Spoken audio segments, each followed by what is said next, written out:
blocks. We are making a puppy. Do you know what we're going to make? I said puppy.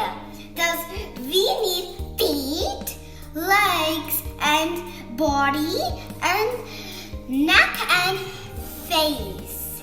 Okay, let's get started on our puppy. Get started on kneading. Now, let's get started. First, this is the front legs. And this is the back legs. You know what we're gonna make? You said, I said it. Puppy. First, we're gonna use blocks.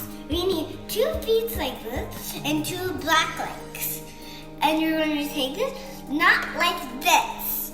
That's not correct. This is wrong. You need push. This is, we're making a feet. And the back legs.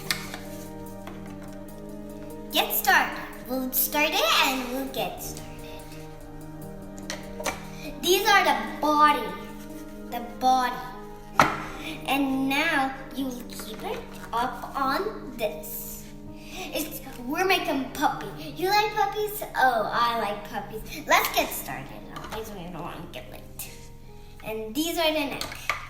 Next is we're doing the neck.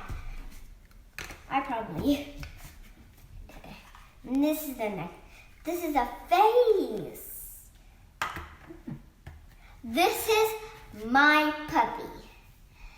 How do you like it? It says I made a puppy. Guys, if you like my videos, please subscribe to my channel. And thank you for watching my videos. Have fun!